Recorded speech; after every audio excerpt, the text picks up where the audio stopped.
Hey guys, welcome to our channel foodie plate.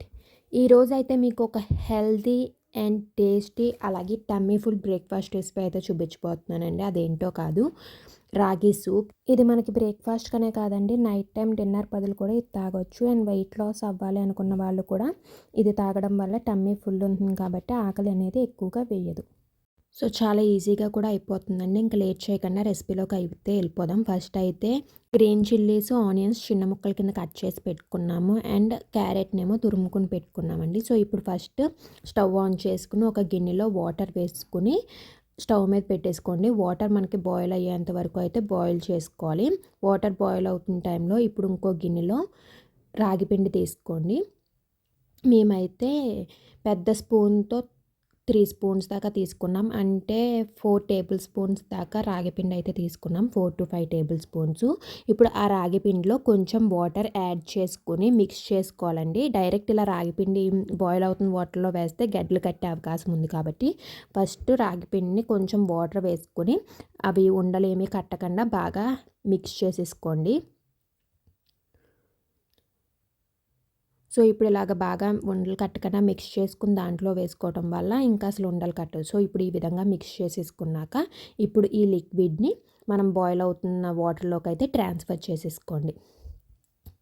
Transfer చేసుకున్నాక ఒక 3 to 5 minutes దాకా అలా బాయిల్ అయ్యి మనకి మొత్తం ఇప్పుడు రాగిపిండి అంతా కూడా బాయిల్ అయ్యేంత వరకు అయితే చేసుకోవాలండి. త్వరగానే అయిపోతుంది, ఎందుకంటే ఆల్రెడీ వాటర్ బాయిల్ అయిపోయి ఉంది కాబట్టి. సో ఇప్పుడు దాంట్లో రాగిపిండి లిక్విడ్ వేసేసుకున్నాక ఒకసారి మిక్స్ చేసేసుకొని సాల్ట్ అయితే వేసేసుకోండి. మీకు ఎంత కావాలి సాల్ట్ అంతా. సో సాల్ట్ వేసుకున్నాక ఇంకొకసారి బాగా మిక్స్ చేసేసుకొని అది కుక్ అయ్యేంత వరకు అయితే కుక్ చేసుకోండి. సో చూసారు కదా, థిక్ అవుతూ వస్తుందండి కన్సిస్టెన్సీ కొంచెం కొంచెం. అండ్ ఇది మనకి మరీ కన్సిస్టెన్సీ థిక్ అయ్యేదాకా అయితే అవసరం లేదు, ఎందుకంటే సూపీ టైప్ కాబట్టి. మనకి బయట సూప్స్ ఎలా ఉంటే కొంచెం థిక్ అయ్యి అలా అయితే సరిపోతుందండి.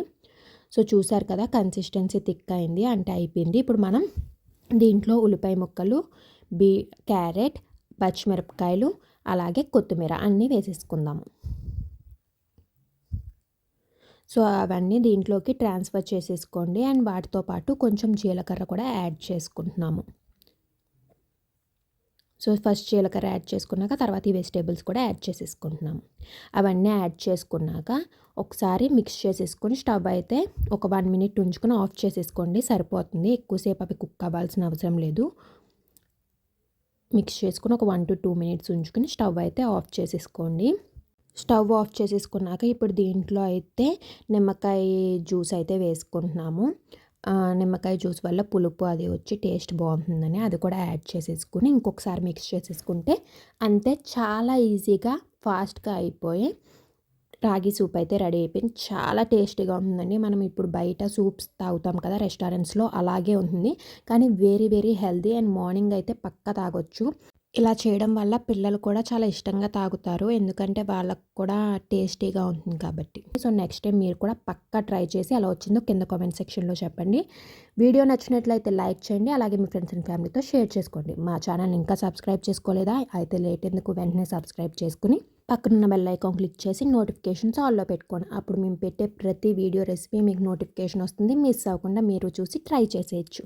Thank you for watching. See you in the next video with a new recipe.